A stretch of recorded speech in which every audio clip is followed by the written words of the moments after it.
para ella fue un fantasma. Después de 8.100 metros empezás a ver cadáveres. Recientes y viejitos, digámoslo así, algunos que se quedan por ahí. Hay dos momentos históricos en mi vida, momentos diferentes. El día que hago cumbre, todo lo que todo mundo reconoce y recuerda, pero yo no, a nivel personal de montañista, no quedé contento.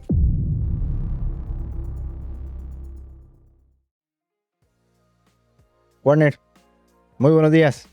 Buenos días. Muchas gracias por acompañarnos en A la Cima Podcast. Espero que disfrutemos un ratito de una conversación muy tranquila y muy relajada y conociendo un poquitito más de usted. No, muchísimas gracias por la invitación y nada, aquí estamos a las órdenes y un gustazo, ¿verdad? Warner, mira, nosotros claramente stalkeamos mucho de tu recorrido y tu historia para invitarte a este podcast. Este podcast está trayendo gente invitada que se lo haya ganado y vos sos una de esas personas que se haya ganado de estar en A la Cima. Sin embargo, siempre nos gusta que nos cuenten ustedes cómo inició todo. Nosotros hacemos esta analogía de iniciar el kilómetro cero el Chirripó, iniciar el kilómetro cero en su vida. Warner ha recorrido por todo lado, todos los rincones del mundo y todos los altos del mundo, ¿verdad? ¿Cuál fue o cuál sentís que fue ese kilómetro cero que te inició en este mundo, de esta aventura de recorrer el mundo? Buena pregunta, pero a ver, el kilómetro cero es como así, cuando uno tú empiezas a Chirripó y es el kilómetro cero, pero más antes del kilómetro cero siempre hay una historia, ¿verdad? Es llegar a ese kilómetro cero. Y creo que ese proceso que te lleva diferentes espacios de tu vida a lograr ir caminando y avanzando en situaciones que te van a dar dando más crecimiento. Yo empecé a subir montañas siendo un niño de 7, 8 años, sin quererlo, digo de esta forma, porque en la época en que yo crezco, en un Escazú muy diferente al que vivimos ahora, resulta ser que para cualquier cosa que haya que hacer había que caminar. O sea, yo iba a la escuela caminando, regresaba caminando, tenía que ir a San José caminando, o sea, donde veo bus, y de ahí al siguiente punto caminando. Entonces me llevan a la montaña. Mi papá era un albañil y carpintero, y a él cada vez que salía de trabajar se iba a la montaña. Entonces un chiquillo que se cumple con el tata, ¿verdad? Entonces, papá, lléveme. Entonces me iba con él, pero no me gustaba. El tema fue que en una Semana Santa... Sí, bueno, yo iba como gusto, porque a los 20 minutos, papá, falta mucho. Maná, eso y quite, tampoco son más necio. Bueno, se lo mandaban a uno, bueno, saben. No me gustó por ese lado, pero llega un momento en que mi mamá me lleva en una Semana Santa a subir la Cruz de la Juelita, que era como de 7, 8 años.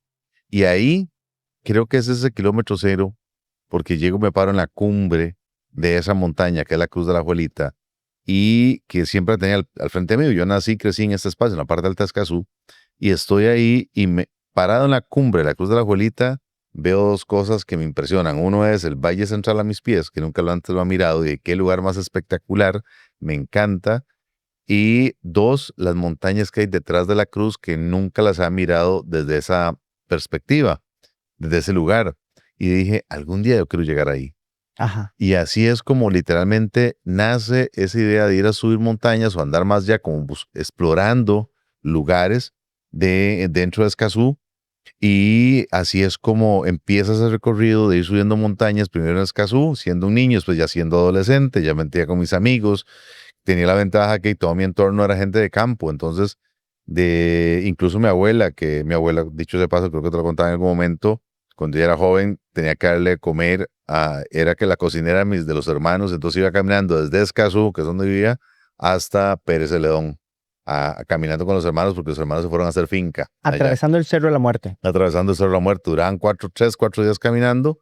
Ella la que iba cocinando, llegaban, trabajaban ella 2, 3 meses y se regresaba caminando, porque en ese tiempo no había bus, ¿verdad? No estaban ni siquiera, estaban trochas que estaban haciendo.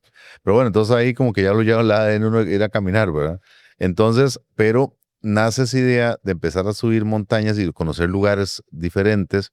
Con el tiempo me empiezo, sin saber que eso puede ser un estilo de vida o un deporte, ¿verdad?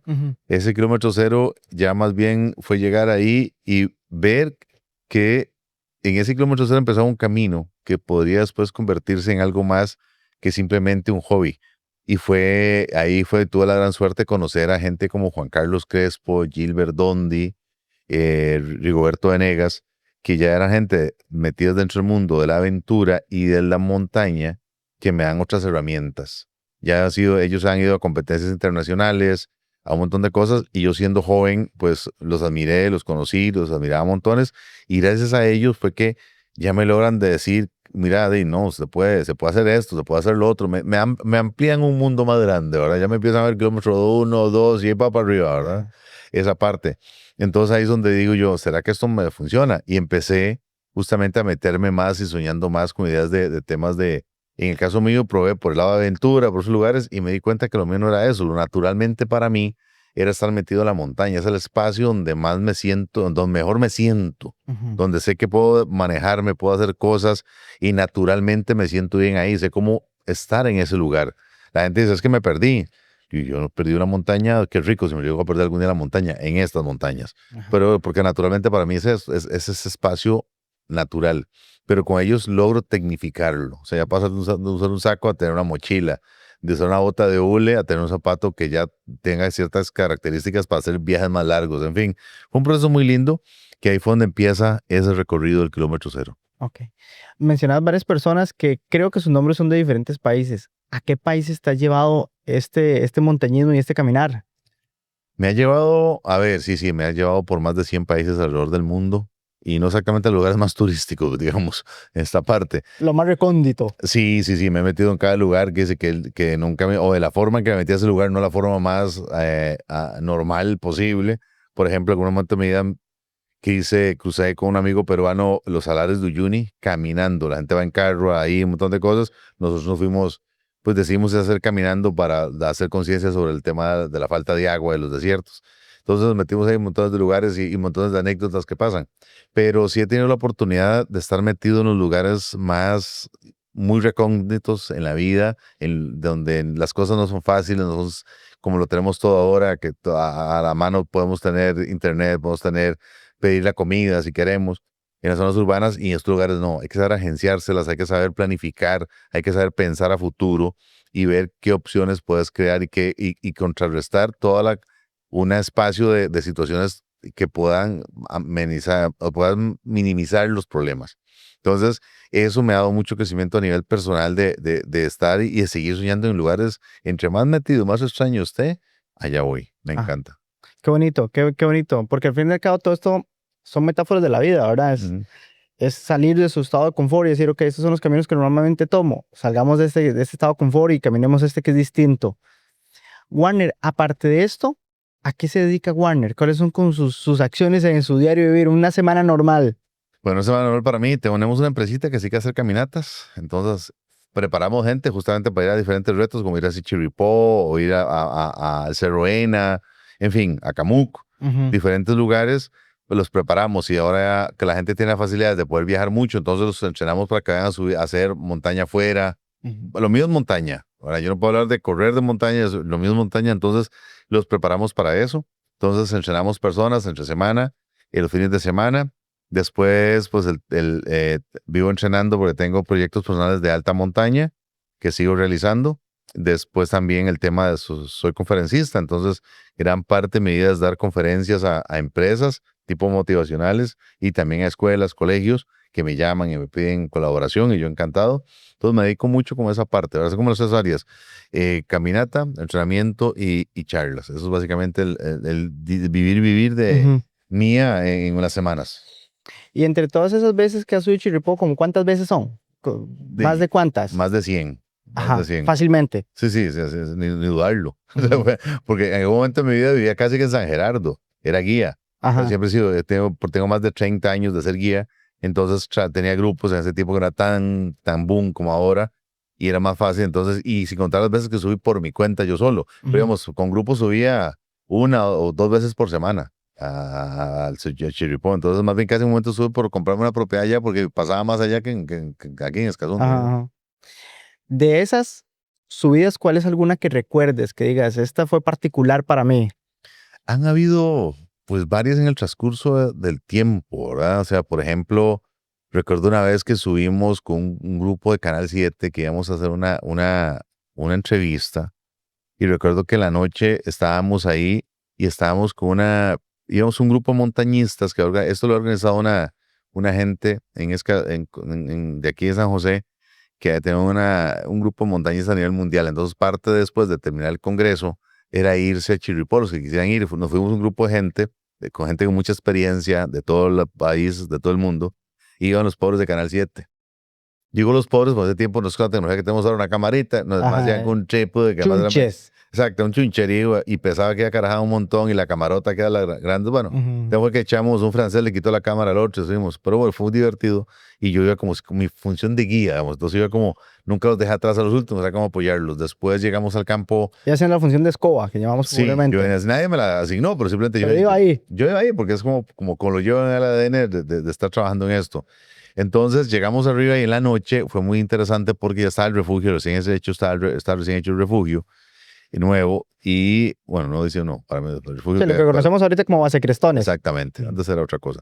Pero entonces, estando ahí, recuerdo que la periodista de la noche nos habíamos quedado de salir a las 2 de la mañana, entonces nos íbamos a despertar a la 1:30 para ver el amanecer en la cumbre, para filmarlo y todo. Entonces, cuando nos levantamos, estamos a punto de levantarnos, yo ya me despierto como a la 1:15 de la madrugada, cuando digo a la periodista que estaba como son camarotes, abajo diciendo, ya voy, Werner, ya voy. Y yo, ¿qué pasó?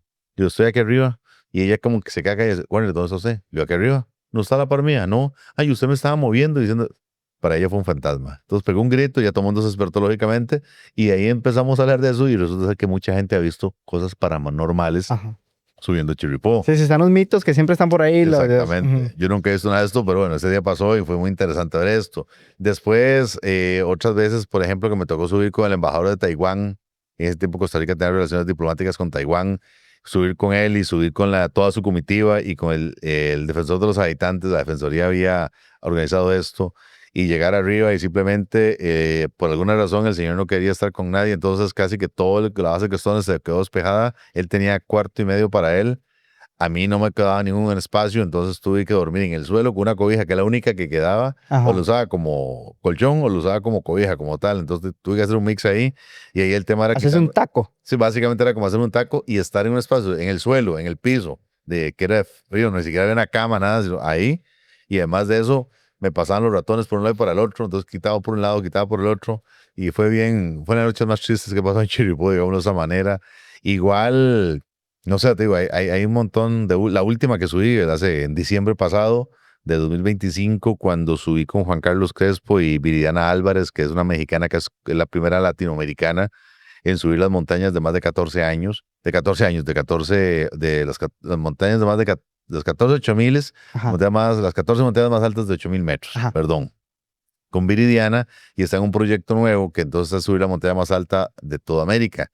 Y ahí venía bajando en Costa Rica, yo le dije, cuando vayas me decís y la subimos. Entonces subimos y fue una de las veces más ricas que he disfrutado de Chirripó en el sentido de que la pasamos como amigos. Hace días no iba a Chirripó que no fuera por un reto, por ir a trabajar, sino esta vez fue pasar con un más par de hobby, amigos. más para usted y para sus amigos. Exactamente, pasamos a la cumbre 2, 3 horas, 4 horas y esa parte. También nunca se me va a olvidar cuando he subido con mis hijos. Mis hijos en la casa ya tengo 3 y en la casa cuando se cumplían 7 años los chicos van para Chirripó. Entonces la primera vez que subí con mi hijo mayor, después subimos con mi hijo de en medio, la última fue en pandemia, entonces no pudimos subir. Pero han sido momentos muy lindos, el Chirripó, en etapas muy diferentes. He visto, pues, todo ese camino, siempre digo, el camino de San Gerardo hacia San Gerardo, lo he visto cambiar un montones. De hecho, justo ahorita te lo iba a mencionar porque contabas la experiencia de los ratones y la cobija mala de hace ratotote a la versión que recibiste ahorita en 2025. Fue muy distinta, ¿verdad? Totalmente. Cada lugar tiene su espacio. Yo soy en este momento, y está genial, porque es un tema turístico. Mi tipo de montañismo es más a la usanza de antes, donde más era echarse su mochila al hombro, sube y baja con todo. De hecho, de las veces que he subido, siempre he subido con todo mi peso y bajado con todo mi peso. Solamente en 2 ocasiones no lo he hecho. Y en esas 2 ocasiones que no lo he hecho, ha pasado algo. ¿Se le ha perdido algo? ¿Se le ha qué? No, la primera vez que lo hice, dije, no, me decían con la gente que el grupo que llevé, me dice, Warner, mandar las cosas con los arrieros. Con los arrieros. No, cambiarla. Entonces agarré mi mochila, a regañadientes la envié. Y bajando, arrepentido, se cayó una muchacha y se golpeó el coxis, la colita. Y tuvimos que echárnosla al hombro desde el kilómetro 13.5 hasta el kilómetro 7, ya era bonito. Al hombro. Ese día fue uno de los días más duros que he tenido en mi vida. Eso por ahí. La segunda vez que sucede esto, canté victoria porque llevo solo el kilómetro 3 y digo, ya, qué salvada, no ha pasado nada. Y justamente en el kilómetro 2 hay una chavala que no puede caminar échese al hombro, sacarla hasta la calle para que lo pueda sacar. Entonces siempre digo, cada vez que tengo que entregar mi mochila es porque debajo me toca el doble peso. Algo brete llega después. Exactamente, no va de gratis esa parte. Vos subís a Chirripó, llevas gente al Chirripó. ¿Qué consideras que nutren las personas subir a Chirripó?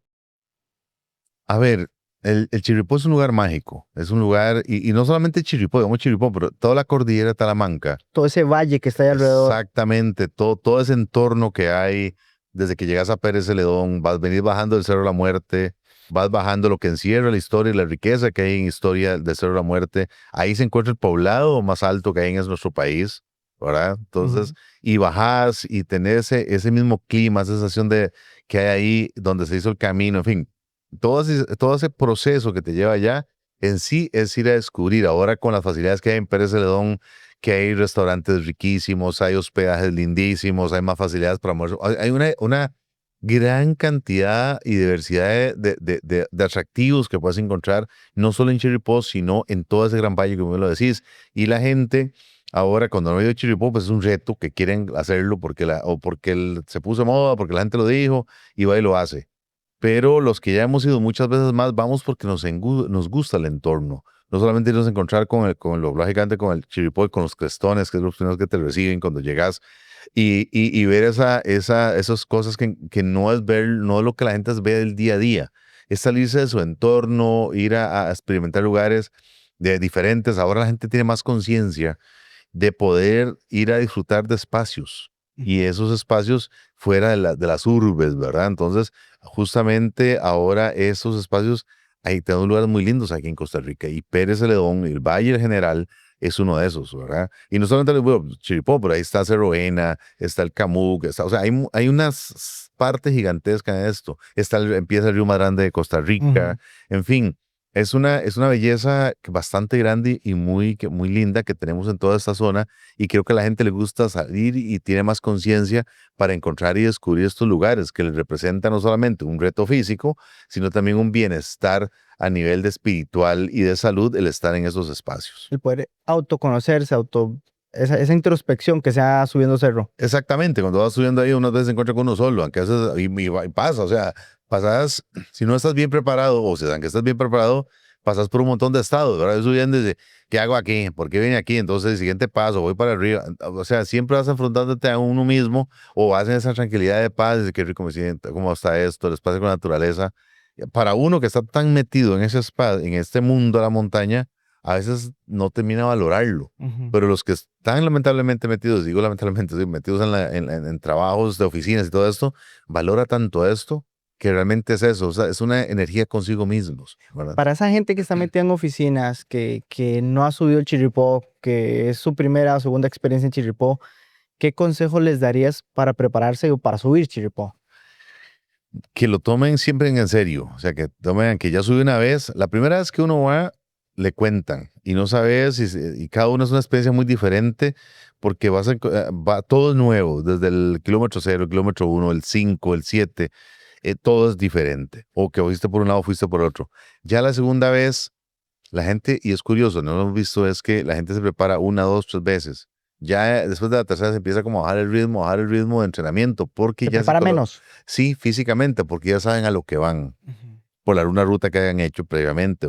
Entonces, yo les digo, no se descuiden, porque siempre mantenerse físicamente bien va a hacer que esa parte de entrenar adecuadamente haga que yo disfrute el espacio arriba mayormente. No es lo mismo llegar entero y con ganas de descansar y disfrutarlo, a sentarme, a apreciar, a llegar a sentarme a ver cómo descanso y recupero el cuerpo, porque al día siguiente tengo que levantarme temprano e intentar cumbres. O sea, a llegar a sobrevivir. Exactamente, modo supervivencia o en modo disfrute. Entonces yo creo que siempre la gente prepárese y tenga la apertura de ir a disfrutar un lugar lindo y hermoso. Ahora, también, si va, vea que hay otras rutas para llegar al mismo lugar. Y las rutas son espectaculares, cualquiera de ellas. Y cualquiera ocupa así formación, preparación para este lugar. ¿Qué tanto esa preparación es física y es mental? Vos en esa experiencia que tienes de trabajar con tanta gente subiendo. El Chirripó ahora, las primeras veces, la primera, segunda vez que van es más mental que física, porque no saben qué van a encontrarse, no saben cómo reaccionar al frío. no saben qué les banca, no hay altura significativa, pero digamos, de a 3.000 metros, ¿cómo va a pasar esa primera noche? La gente está descubriendo un montón de cosas que normalmente no tiene en su casa. Entonces, el tener que dormir con ese frío que hay, digámoslo de esa manera, o estar dormido, meterse, si algunos les dan un sleeping bag, una bolsa de dormir, entonces meterse entre esa bolsa de dormir, no saben lo que es eso, no saben cómo pasar la noche a 3.000 metros, tal vez nunca lo han hecho y a mucha gente le afecta. Entonces, todo eso, la gente es lo que tiene que tener como más, es más rico en esa parte prepararlos. Las segundas veces, las terceras veces ya las personas entran a una zona como que ya me conozco, ya sé qué hacer, cómo funciono. Entonces eso hace que sea más llevadero el proceso y el camino y el disfrutar allá. Por eso Chirripó nunca se va una vez, a un montón de veces más, ¿verdad? Esa parte. Ahora, también va mucho con quién vas, con Ujú. qué vas. O sea, aquí lo más importante es que los guías tengan en claro que la persona que más le va a ir costando es la persona que más hay que ir impulsando, ayudándola, motivándola, para que al final llegue y tenga la fuerza y capacidad física y mental para subir a donde quiera llegar Y para disfrutar. y disfrutar al máximo. O sea, eso es, el trabajo es un trabajo duro, cansado, porque me ha tocado muchas veces llegar, de que llegó muerto fui yo, porque la señora venía, que duramos 13, 14 horas y era hable como tibra, pero usted llega y llegó feliz de la vida, pero llegué muy agotado del trabajo de motivar a esa persona. Pero entonces eso tener también en cuenta con quién vas. Hay gente que dice, yo no vuelvo, si me fue fatal, yo le he dicho a algunos, digo, miren, jale, yo lo llevo, jale, disfrutémoslo. Lo que pasa es que mucha gente le da miedo, pues dice, tú soy Lebres, ¿y qué? También soy Chiripú. O sea, pero la gente te ve como que estoy aquí, voy allá, eso no tiene nada que ver, es como vos lográs afrontar el reto y como quien te lleva, ayuda a afrontar ese reto. Justamente para afrontar esos retos, nosotros hacemos mucho esta analogía con Llano Bonito. Llano Bonito es ese momento de recarga que te detienen en tu caminar, que te relaja, que te dan nuevas fuerzas para subir, ¿verdad? Sí. La gente siempre dice las tortillas y el cafecito y dice esa parte. Pero en Warner, ¿cuál es ese Llano Bonito en su vida normal? ¿Cuál es ese momento en que Warner dice, en mi vida normal yo tengo mi Llano Bonito que es descansar aquí, porque a partir de aquí tomo esas otras decisiones? Ese llano bonito, que depende en la época en que yo iba a Chiripú, pero se acuerda que no había nada de tortillas, nada de eso, y me acuerdo un gringo que, Ahorita uno no, pasa y son unas tortillas no, que... hasta le pago uno a Arelis hasta con tarjeta y todo, Ajá. esa parte, por ahí un gringo que decía, ya no bonito, ya no bonito, no, ya no bonito, se venía muerto el tipo, pero bueno, cambia. A ver, para mí, plantearme nuevos proyectos, el verme qué quiero hacer a nivel de montaña, mientras que las fuerzas me den. Entonces, plantearme ese espacio, ese llano de serenidad, de tranquilidad, y decir, quiero hacer esto, quiero llegar a hacerlo, cuál va a ser la ruta, empezar a planear todo ese proceso, ¿verdad? Que incluso el mismo tipo de montañismo que quiero. Yo, por ejemplo, en ese llano bonito decidí que a los Himalayas no vuelvo porque el tipo de montañismo que hay no es el que yo practico. No Ujú. lo critico, nada más digo que no es el que yo practico. No No es es el que te gusta. no, exacto, no es el turismo masivo, no es el turismo, tal vez por ser mi forma de ser guía, yo sé cómo defenderme una montaña y la experiencia que me ha dado muchos años en alta montaña, poder definirlo, pero no ir con guías. De hecho, el nuevo proyecto que estamos se llama Leopardo de las Nieves, que es subir 5 montañas de más de 7.000 metros en Asia Central, y la idea es, vamos a autonomía, o sea, nos llevamos guías, nos llevamos porteadores, y el que quiera pagar su portero lo lleva, pero yo por lo menos yo subo mis cosas, Ujú. y yo soy el líder, bueno, en ese momento me tocó ser líder de expediciones, y es eso, ir a un lugar donde nunca hemos estado, pero saber que somos en autonomía, y somos los bichos raros de la montaña. Ajá. El año pasado estuvimos en Kirguistán y éramos de las 700 expediciones que habían, no, tal vez menos, 100. Nosotros habíamos 4 o 5 expediciones, 2 expediciones latinoamericanas, una tica, una argentina, y otras 2 expediciones españolas. De todos iban con sus guías, nosotros no. Entonces, eso es un poco para qué, para subir el nivel de las Ajá. cosas. Entonces, cuando me planteo todo ese tipo de retos, eso es como el espacio que me da la fuerza para seguir adelante, porque eso indica que tengo que planificar de dónde voy a ir, cómo voy a entrenar, qué voy a hacer en los tiempos vacíos. De volver a medirte, de medirte cómo estás. Exactamente, entonces empezar desde cero, empiezo desde, ok, ¿qué vuelvo a hacer la alimentación? ¿Cuáles son mis cargas de entrenamiento? ¿Quién va a ser mi fisioterapeuta? Entonces, todo ese tipo de cosas las empiezo a ver, pero eso es como ese plano que me impulsa a seguir adelante. Vengo de esto, llegué aquí, ahora voy a descansar, ¿y qué sigue? Y que siempre persiguiendo nuevos objetivos y nuevas metas. Qué lindo. Subiendo Chirripó, ¿cuál es un lugar en que vos decís, aquí la gente tiene que meterle turbo? Curiosamente, hay dos lugares que para mí más que turbo son, y tal vez hasta sí turbo, pero hay que tenerlo claro. Para mí, por ejemplo, entre el kilómetro 5 al 6 se me hace eterno. Ajá. Siempre, no sé por qué, pero ese cabrón kilómetro me hace como de 5 kilómetros, pero es de uno. Se me hace eterno. Tú siempre ahí es como meterle cabeza. Y decir, bueno, más, son los mismos kilómetros, cuando hace pendejadas. ¿Sí? Y voy. Y después, entre el kilómetro, después de que sea uno lleno bonito. Hay gente que ha pedido que vuelvan a medir ese kilómetro. Sí, yo creo, no, yo lo he pedido 1000 veces, porque esa para mí le gusta mal. Y luego, cada vez que voy lo voy midiendo con el reloj, siempre me hago una variante, pero bueno. Pero es bien divertido porque siempre ha sido el que más me ha costado. Entonces, mucha gente sabe que le ha costado. También después, otras cosas que ha sido es la famosa Cuesta del Agua. Yo les digo, miren, usted mantenga su fuerza, su ritmo, su trabajo, su constancia dentro del kilómetro más o menos 7,800 al 10. Cuando usted llega al 10 está a 3010 metros y de ahí para arriba ya va plano comparado a lo que viene saliendo. ¿Verdad? Entonces, pero esos dos espacios para mí son los más complicados. La gente dice, mucha gente también dice, es que la última, arrepentidos. Yo no, arrepentidos no, ya, ahí va. Pues, llegue ahora, llegue en 30 años, usted llegó. Ya es el último, ¿sabe qué es el último? Y aquí no se devuelve, va para arriba. Es que antes se volvían por esos nombres arrepentidos cuando el refugio estaba en Valle de los Conejos. Valle de los Conejos. Ahí donde mucha gente se volvía. Nacía el río Talaria, ahí. De hecho, mi siguiente pregunta justamente va ahí. La Costa de los Arrepentidos se llama justamente por eso. Porque la gente se arrepentía y se decía, ¿qué putas estoy haciendo yo aquí? Es donde más se preguntan esta valiosa y sana pregunta. Sí. Y mucha gente se devolvía. Pero del momento en que pasas arrepentidos, solo es un poquito más. Y ya llegas y ves el momento más bonito de todo, ¿verdad? Ya llegué. En tu vida personal, ¿cuál ha sido un momento en que vos decís, ay, si me hubiera arrepentido, me hubiera perdido de esto? Bueno, yo creo que fue justamente en un momento de mi vida cuando estaba con la que era mi esposa, estuvimos en un momento hablando de que si queríamos tener hijos o no. Y yo le decía, mira, es que yo quiero seguir haciendo lo que yo hago, subir montañas. Y puede ser que mis hijos sean un momento en que delimite mucho. Y más bien ahí fue ella como que dijo, no, o sea, no lo veas como un límite, véalo como una oportunidad. Y los años tienen razón. O sea, en ese momento sí fue como no mi arrepentimiento, pero sí fue como mi momento de que si sigo o me devuelvo. Hubo duda ahí. Exacto, si sigo me devuelvo. Ahora con los años creo que ha sido, y que esté vivo, es gracias a esa decisión que tomé. ¿Por qué le digo estoy vivo? Porque ahora cuando estoy en ciertas situaciones en la montaña, con lo que yo practico montañismo, como yo practico montañismo, si yo no tuviera mis hijos, no tuviera mi familia, yo daría más pero ese dar más, en la línea sería muy delgada. Te pone mucho riesgo. Entre vivir o morir. Y en la montaña, en alta montaña, eso es una verdad, es una realidad. Entonces, creo que ese momento en que me pusieron así en esa cuesta de los arrepentidos, es, madre, sigo se devuelve. Y sigamos, pero tenés un plus, ¿verdad? El plus cuando no hay arrepentidos es que llego y ya voy a llegar al albergue. Ya ahí llego, ahí ya, por fin, lo que me ha costado tanto.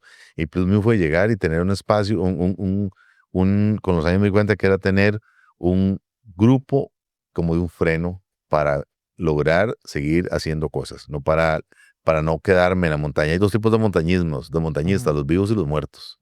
Y no mata la montaña, mata tus decisiones. Y eso es fundamental entenderlo. Entonces yo creo que eso me dio ese balance para poder seguir haciendo lo que estoy haciendo. Gracias a Dios nosotros subiendo Chirripó no tenemos cadáveres. No. Bueno. No se ven ahorita. No. Subiendo Everest te tocó ver cadáveres, ¿verdad? Sí. Ver ahí gente. Pero en nuestra vida normal hay cadáveres que vemos ahí y que nos quedamos enfocados en esos cadáveres, esos errores que tuvimos en el pasado. ¿Cómo dejas de ver esos cadáveres y sigues adelante? Yo igual, a ver, y pongo mi experiencia para hacer esta analogía. Cuando subí al Everest, la primera vez cuando lo intenté. Me cambio de posición porque esto me interesa escucharlo, vale. Cuando subí al Everest a 8,000, después de 8,100 metros, empezás a ver cadáveres. Recientes y viejitos, digámoslo así, algunos que se quedan por ahí. La gran diferencia de esos cadáveres es la toma de decisiones que hay en esta gente. Gente que no tiene experiencia y que tomó la mala decisión de ir, arriesgarse el esfuerzo y morirse, ¿verdad? Nosotros, en el caso mío ha sido justamente esa toma de decisiones acertada y asertiva en lo que haga, ¿verdad? Creo que eso es fundamental, entenderlo, que es, uno tiene que saber cuándo avanza con esos cadáveres, y esos cadáveres, para lograr sortearlos, hay una historia detrás. Ese kilómetro cero y antes de llegar al kilómetro cero, lo que hablamos al inicio, Ajá. que te da las herramientas necesarias para poder afrontar o vencer ese cadáver, pasarle por encima a ese cadáver que tenemos, porque todos tenemos cadáveres en nuestras vidas, todos cometemos errores, pero volver de una caída es la oportunidad para levantarse y seguir adelante, pero si no me logro levantar gracias a que estoy motivado, que gente me apoyó, que me hizo creer en mí, que hizo pensar que yo puedo avanzar o no. Entonces yo creo que eso es fundamental entenderlo, que esos cadáveres que tengamos los podemos pasar, aunque estén ahí. No ceñirnos en él, sino Exacto, es dejémoslo y parte de... sigamos. Exacto, y bien lo decís. Yo, por ejemplo, cuando iba subiendo, yo dije, haga las cosas bien porque yo no quiero ser parte de la estadística. Ajá. Ni quiero ser el primer tico en morirme en una montaña, el Everest. Y eso era, haga las cosas bien. O sea, te digo, es brinquemos a los cadáveres. A esos muertos que tenemos, dejémoslos ahí en paz, listos, y avancemos dando pasos, pero para eso tenemos que ver qué hemos aprendido, qué hemos logrado, y cómo a partir de que me brinque ese cadáver, qué voy a hacer cambios, qué voy a hacer mejor, o qué voy a tratar de cambiar para no quedarme ahí. Maravilloso. Hace 2 años, bueno, vi una entrevista tuya hace como 2 años, entonces Max, que decías que querías volver, a subir. Ya un ratito después, ¿cuáles son tus planes futuros en montañismo? Bien, como decía, yo los Himalayas, después de 2023, yo dije, lo intenté por segunda vez, Ajá. no logré cumbre. Hay dos momentos históricos en mi vida, momentos diferentes. El día que hago cumbre, todo lo que todo mundo reconoce y recuerda, muy lindo, y sí, logré la Sí, cumbre. que el gran boom. Exactamente. Ujú. Pero yo no, a nivel personal de montañista, no quedé contento. ¿Por qué?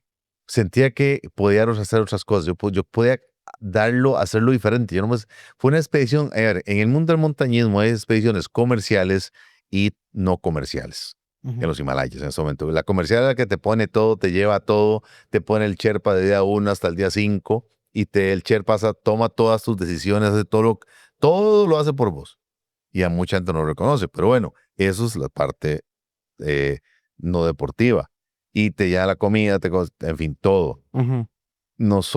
Yo no quería esa parte. Yo quería, pero como nunca había estado en los Himalayas antes, me da miedo. Y es lógico, y es bueno el miedo. Tener miedo es bueno porque además de no meter en errores o tratar de evitar los errores de mejor manera. Entonces, yo tenía miedo que me pasase algo. Entonces, siempre quedó esa duda de que yo podría hacerlo mejor, mi estilo, al montañismo, como montañista. Pasa el tiempo, 2023, que era previo lo que queríamos hacer, a subir que hacerlo en el 2022 para celebrar los 200 años de la independencia en Centroamérica, no solo de Costa Rica.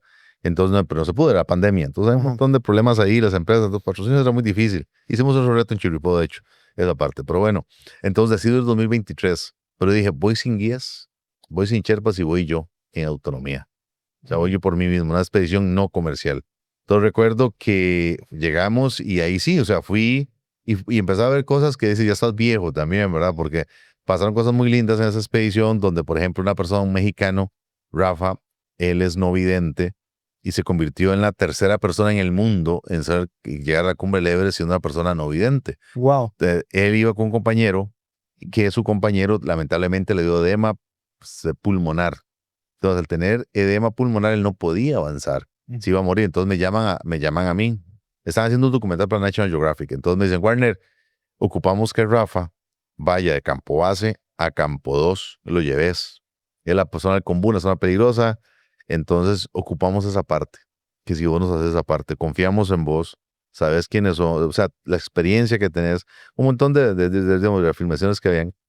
Y cuenten conmigo, yo me lo llevo. Todos los llevamos hasta ahí, fue muy interesante, hasta campo 2, y después yo seguí solo. Qué bien por tu parte, porque es una responsabilidad Sí. que no te tocaba. No, exacto, no me tocaba. Pero lo trata era eso, o sea, ya mucha gente empezaba uno a preguntarle cosas de qué se hace así, qué se hace allá, gente que está empezando, y yo empezaba a saber, decir, bueno, si yo estoy viejo porque hace 20 años yo preguntaba lo mismo a la gente que tiene más experiencia Ajá. que yo. Ahora ya estás en esa posición. Ahora me toca devolver el favor. Exactamente, porque ya está Roku, man. Entonces, ¿qué es esta parte? Pero entonces, depositar esa confianza en mí era muy complicada porque sí, es alguien más de que ya subirlo por ahí es complicado. Ahora, si no ve, es aún mucho más complicado. Fue toda una historia, lo llegamos ahí y el tema fue que sí, ya seguimos, ya él se fue. A mí me pasa, empezó a haber un poco de problemas que yo empecé a sentirme rarísimo, unas cosas que nunca he sentido o que nunca me han pasado, como quedar ciego, me sentirme mareadísimo y mis pulsaciones voladísimas, en fin.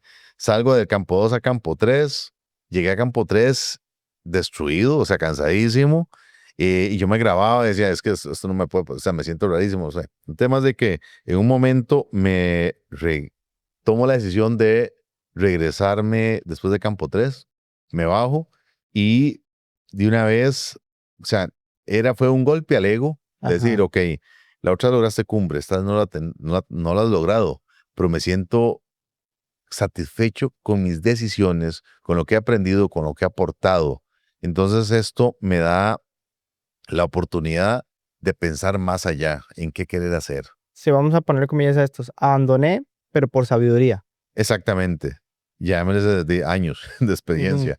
Y vuelvo a repetir lo que decía hace un rato. Hay dos tipos de montañistas, el vivo y el muerto. ujú. A mí ya sé lo que es estar en la cumbre del Everest, pero yo quería vivir una situación donde yo tenga que vivir mis propias decisiones en momentos tan difíciles y tan complicados. Además, iba súper patrocinado, las marcas han confiado en mí y tener que enfrentarme a eso, enfrentar a decirle a un montón de gente, mire, no lo logré otra Ajá. vez. Pero eso hay un antes y un después. ¿Por qué? Porque entonces a raíz de esa decisión, repito dos cosas que decidí no hacer, que decidí hacer. Una es no volver a los Himalayas en una expedición comercial. El 99% de gente que va ahí practica un montañismo que no es el que a mí me gusta. Entonces no quiero estar ahí, al menos que me inviten a una expedición de gente que me diga, Warner, vamos a hacerlo, pero tenemos que hacer todos nosotros, entonces, en época diferente, vamos con nosotros mismos, Ujú, sin Sherpa, sin nada de eso, dele, así voy. Después, a raíz de eso, entonces, ¿en qué me enfoco? Si no quiero ujú, ver los Himalayas, ¿y qué me voy a enfocar? Hay un montón de proyectos a nivel mundial que para mí no son los que más me gustan porque además son hiper caros ujú. y ya no me representa un gran reto porque mucha gente lo ha hecho. Ajá. Entonces, ¿qué quiero hacerme? Entonces, desde hace años venía dándome vueltas el Leopardo de las Nieves, que es un proyecto en Asia Central que fue fomentado cuando toda esta área de Asia Central, llámese Kirguistán, Uzbekistán, Tayikistán, eran de la Unión Soviética, Ajá. la antigua URSS. Entonces, ellos crearon este proyecto que era básicamente, era subir las 5 montañas más altas de la antigua Unión Soviética, ubicadas en esos países, y dijeron, lo vamos a hacer, y daban un premio y todo, pero en América ningún latino lo ha hecho. Ajá. Ahí es donde querés. Más allá del ego, cabrón, Ujú, de decir que soy primero, más allá de eso, dije, no, yo quiero esto hacerlo porque es un reto diferente. Técnicamente son algunas montañas muy complicadas. Además de eso, no voy con hay guías. mucho estudio previo. Sí, sí. Yo me paso, ahora yo entiendo a los entrenadores de fútbol, porque los más pasan viendo los videos con su gente haciendo esto. Yo me paso exactamente lo mismo. Busco los documentales, busco la información de la montaña y la paso analizando aquí, a dónde, qué puede pasar, estadísticas de años. Yo tengo un amigo que es mi meteorólogo de expedición. Él mismo se ha denominado así. Es un venezolano Ajá. que vive ahora en Venezuela, antes vivió en Perú, pero vive en Venezuela. Entonces él es el que me está pasando es montañista. Ajá. Entonces me pasa todo el tiempo los reportes y vemos proyecciones de clima. Entonces toda esa parte de permisos, en fin, dónde hay que llegar, cómo hay que Toda la llegar, logística, es una toda la logística logística. enorme. Exacto, contratamos empresas que nos dan logística básica de tiendas de campaña, alquiler de tiendas, alquiler de una cosa tan simple como la bombona para hacer fuego. O sea, la tanque de Ajá. gas, porque eso no se puede llevar a un avión. Ujú. Entonces, ¿o dónde lo compro? Ellos lo alquilan. Entonces, todo ese tipo de logística eso no lo va contratando, pero hay que buscar la información. Lo que Ajá. nosotros buscamos, o sea, yo me llevo siempre es, ok, si pesa mucho, es mejor alquilo la cuerda que va a usar, porque además no lo va a hacer solo. Yo ya quiero ir transmitiendo la información a otras personas, a otros compañeros que están empezando en el mundo del montañismo, Sí, que que viene son detrás ticos. tuyo. Exactamente, entonces, pero ¿qué montañismo lo quiero que ustedes entiendan? ¿Qué quiero hacer? Lo Ujú, mío no es lo que hace todo el mundo. ujú, Nunca me he caracterizado para hacer lo que hace todo el mundo. Entonces hagamos igual cosas ustedes entiendan que para hacer o marcar diferencia, para menos para mí sentirme que hice algo, que le di valor a las cosas, es hacer cosas diferentes. Y eso fue hacer una cosa diferente que subir esta montaña, ¿verdad? Entonces me he planteado diferentes proyectos durante la vida. El primero en alta montaña fue los 7 picos andinos. Fui el segundo latinoamericano en hacerlo. Después estaba con los 10 volcanes más altos del mundo. No los he terminado, por ahí voy. De hecho, este año, dentro del proyecto de Leopardo de las Nieves, no fui a Asia. Es una época muy específica. De hecho, entre julio y agosto es donde se puede hacer. Junio, julio, agosto. En ese momento, por la guerra que hay en Asia, dije, en Medio Oriente, dije, no voy. Los tiquetes están altísimos, me pasa algo. Está carísimo y está riesgoso. Exactamente, yo no voy. Entonces, el otro año voy a hacerme 3 montañas de un solo tiro. Bueno, ¿qué sentís cuando llegas a esas cimas? Cuando ya estás a la cima, ¿qué sentís? Curiosamente, las ganas de bajar rápido. No, es que, a ver, para mí la cumbre no es el fin, es apenas la mitad del camino. Por ejemplo, en el Everest... El 80% muere bajando. Exactamente, es cumbre, porque dieron todo para subir y ya tienen fuerza para bajar. Entonces, yo sí celebro cuando estoy en el campo base. O sea, ahí sigo, ya, qué rico estar aquí, qué alegría, viene uno destrozado por hacer Esas que son altamente más complicadas, pero en Chirripó, que es menos compleja, hace un rato me decías que 3, 4 horas estando en cumbre. ¿Qué sentís ese rato que estás en Chirripó en cumbre? No, el día que estábamos ahí era una relajación. La montaña, el Chirripó tiene esa ventaja, esas montañas aquí que te dan una energía muy linda, una vibra muy chiva. O sea, una vibra de que está uno tranquilo, es una montaña amigable. Cuando se le mete el diantres, hay viento como... Y te saca de unos toques, ¿verdad? Me ha pasado de todo. Me han caído granizos como de gigantescos ahí llegando a la cumbre. Es la noche en montaña que me ha caído granizo, de hecho. Pero bueno, eso, pero la paz que te da estar ahí. Chirripó te da paz. Es el lugar. Para mí, Chirripó y los Crestones, de hecho, de las primeras veces que yo fui a Chirripó, hasta la tercera vez fui a la cumbre. Siempre me quedaban Crestones. En ese tiempo se podía escalar, no el Crestón, la aguja, sino el que está arriba, el principal. Ajá. Se podía escalar, o sea, o no había regulación de algún tipo, pues yo lo escalaba y me quedé alguna noche, que no sepa guardaparques, pues lo voy a decir, esto públicamente, dormí alguna vez en ese crestón arriba. Eso guardaparques ya no está, entonces digamos que ya no existe. No existe, no, y además, yo creo que guardaparques nunca lo supo, ¿verdad? Pero yo, ¿sabes? Me acuerdo, agarré mi bolsa a dormir, me fui para arriba, una noche espectacular, lindísima, además. No hagan esto en casa. Exactamente, no hagan eso en casa, además ya no se puede, está prohibido, y me anclé hice un anclaje, y dormí esa noche, pasé esa noche, más que dormir, pasé esa noche en ese que son, porque es una cumbrecita linda. La pasé ahí, fue hermosísimo y otras veces sí lograba acampar en la parte baja de esas zonas. De los Crestones. Y alguna vez en la cumbre del Chirripó. Pero digamos, era mi lugar preferido. Para mí la fuerza que hay en Crestones también es hermosa. Toda esa parte. La tranquilidad en el Valle de los Conejos, llegar uno y descansar un rato ahí, quedarse ahí, es hermoso. Y la cumbre, que es el punto, pero ahí igual es paz, es tranquilidad, es decir, mira, de aquí para abajo está Costa Rica, curiosamente. Este podcast nace con la intención de invitar a la gente a que vaya al Chirripó y vaya al Valle del Chirripó, toda esta zona de las faldas del Chirripó que tiene turismo rural, que tiene cataratas, que tiene pesca, que tiene gastronomía, que tiene todos otros montón de elementos que siempre están en el turismo rural. Vos a la gente, ¿qué les decís o cómo les motivas para que visiten estas zonas? Que pensemos que la viaje a Chirripó no es solamente una cumbre, sino que hay una gama mucho más amplia. O sea, bien lo decís, para mí unas cosas que más me encanta de cuando voy a una montaña es conocer su gente.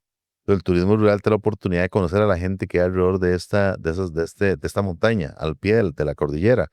Y además de toda su riqueza que hay ahí, su riqueza histórica, su riqueza gastronómica, desde comidas muy locales, el café que se produce en la base de este lugar. En fin, hay chapiches, hay un montón de cosas, la parte natural y todo, que se informe más, que busque más opciones, que saque el ratico, no solamente ir a Chirripó y venir, sino quedarse y que se dé ese regalo de poder conocer esos espacios que hay en esta zona alrededor de Chirripó y la cordillera, de todas sus montañas que hay ahí, porque hay muchas cosas más que hacer. Para el caminante, para aquel que no quiera caminar, que llegue, acompáñale, se que va a subir a Chirripó, pero tiene opciones de quedarse por ahí. Vaya, busque esos espacios bonitos, no tiene que ir a caminar un montón, puede quedarse, hay lugares espectaculares para quedarse, o para ir a comer, o para pasar la noche. Y mientras que el otro anda arriba, después venga usted, ¿qué le cuente usted? Pues se cuente también qué hay abajo, ¿verdad? Ya es de la familia y vea que hay más opciones de solamente una cumbre. Me gustó porque entre los que hemos conversado en este podcast, ninguno había usado esta frase, desen un regalo. Y realmente es eso, es autorregalarse tiempo, autorregalarse conocerse internamente, el poder estar ese rato con uno mismo y estar uno pasándolo bien. Sí, exactamente, perdón, lo que se busca ahora tanto, el bienestar. Ujú. Busquemos ese bienestar, y el bienestar, como digo, no solamente está en la cumbre, es regalarse otros espacios que son muy lindos y que ni siquiera sabemos que están ahí, y que hay toda una información y lo mejor lo están esperando para que llegue a conocer. Warner, te agradezco de verdad un montón que hayas venido a La Cima Podcast. Esperando que toda la gente que nos escuche haga conciencia y haga pues ese planearse, darse ese tiempo y disfrutar de la vida y disfrutar de Chirripó y todo lo que es el Valle de Chirripó. De verdad, muchas gracias y te agradezco un montón que estés con nosotros. No, el agradecido soy yo por la oportunidad de estar acá y de hablar de un espacio que para mí sigue siendo un lugar mágico, que yo lo uso para entrenar, digámoslo así, pero tengo mucha gente conocida alrededor de Pérez, además de que lógicamente tengo familiares allá.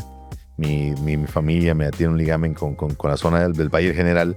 Entonces ahí es espectacular esta parte y gracias por esa invitación de poder compartir un ratito de lo que uno ha vivido en estas zonas y en otras, pero siempre yo digo a la gente que cuando vienen de fuera, la gente que está afuera, que vayan a Costa Rica, los llevo a Chirripó, porque para que conozcan no solamente Chirripó, sino todo el verde que hay alrededor de todo ese verde montañas. hermoso. Okay. Muchísimas gracias por la invitación. Muchas gracias. Pura vida. Nos vemos.